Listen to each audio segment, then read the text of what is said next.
erega ni wewe my girl, erega ni wewe onkwita intwari mu ntwari zanjye, erega ni wewe oh my girl, yeah ngo nyame nyame nyaminga wagwana.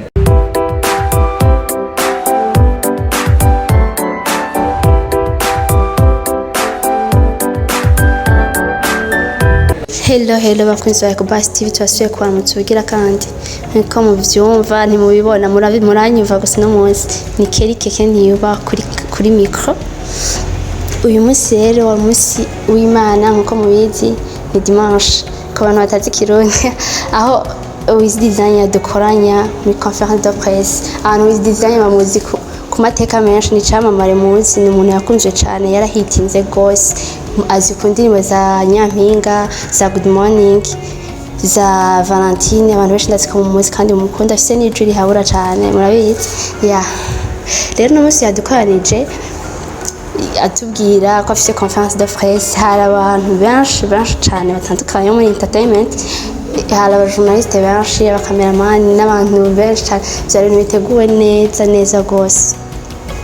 Atubwira yuko afise ikintu ashaka kutubwira, turarindi ico kintu atubwira. Murazi dusuye inyuma gatoya ko Wiz Design asanzwe akorana na iBreeze niwe yamuhora mukorera indirimbo, niwe producteur wiwe.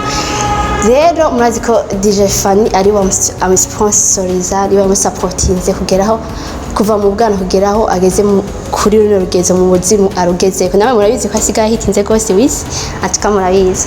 Rero uyu munsi twakoranye, aradukoranya, twese twiyumvira ikintu agira tubwire.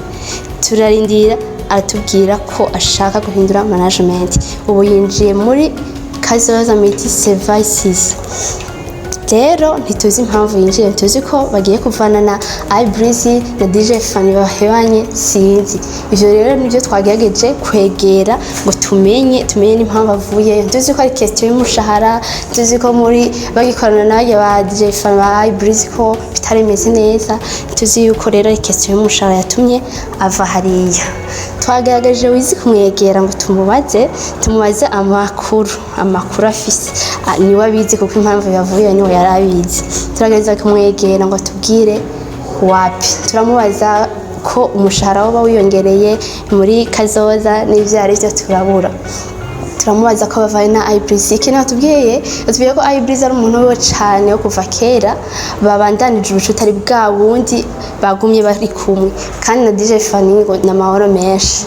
Rero hari kandi murazi ko ari kuririmba indirimbo ahagiza kijya kinyobwa cyo muri Kazoza.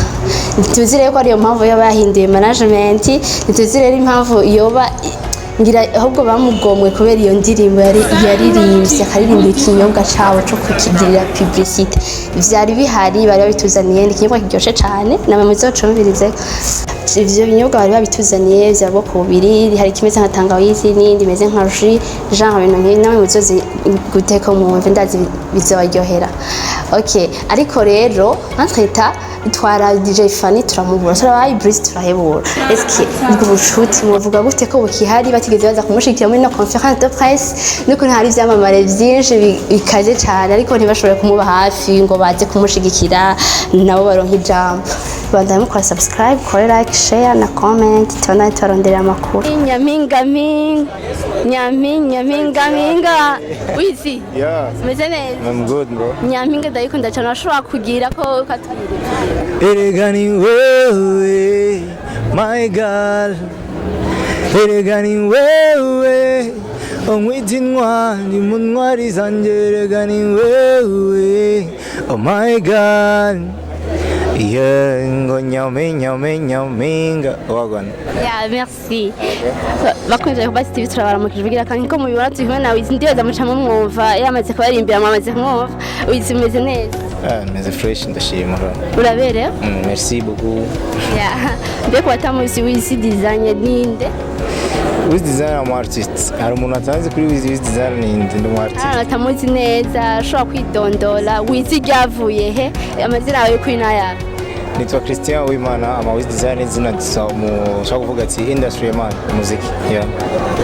Ryavuye nshobora kuvuga ahantu ryavuye ni industry ya my Wiz Designer yeah. Okay mbe Wiz Design avuka mu muryango w'abana bangahe muhira turi bane mwando mwerereza yeah. Uri muhererezi bagufata nk'umwana muhererezi ya ndumwana muhira mu bandi ndumwana kujya nyine ubona ati mama wanje ashaka kugenda ku mawi akavuga ati wa mwana we cyanga ya mbe Wiz afise indirimbo zingahe kuva tangwa kuri mu mudi yagise yiyumvisemo impano ryayo kuririmba birafite igihe mugabo ibyo bintu nabwo turimo you have to talk about this press conference ma ibindi zo birondera umwanya twicare tubiganireho naco okay Wiz turabona ko wahinduye management SK Ibris mwahevye gukorana cyane muzibandanya mukorana bimeze gute habaye ikikugire wamutotse bimeze gute Ibris ntabwo nshobora kuvuga ati ngo nahinduye management Ibris je nshobora kuvuga ati ari muri staff wanje African Badman ni mu brother wanje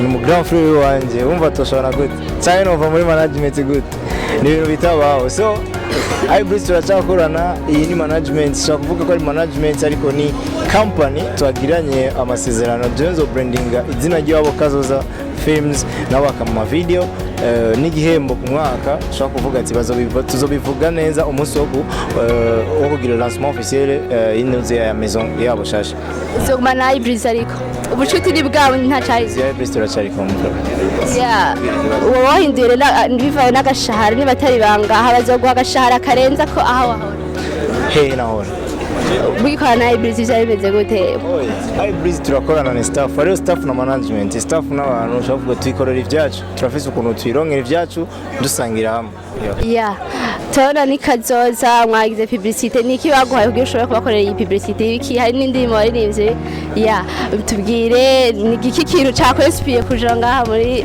kwinjira muri Kazoza good quality yeah good quality yeah good materials ibintu bazokoresha about video ibintu bimeze neza cyane yeah turabona ko wakoranije conference ikintu nyamukuru washaka gushikiriza abantu bose bajyana about this ndiko ndavuga nyene kubabwira yuko nagize contract about with Nozea Kazoza Films mu bintu by'akazi ngiye gukora about video nibinyene twabonye muri Kazoza Films service ibintu by'amaservice byose est-ce que uzo umukinyi wa film giye guhindura canke bimeze gute ibintu by'amaki harimo films ifise amahano menshi ugiye gukora ugiye guhindura kuririmba canke kubwiye ndi about ya Kazoza Films ibintu bya video tu nabindi ndimo jewe yeah okay urakoze cyane tugaruke kwa DJ Fanny SK DJ Fanny ko ari we yahora gusa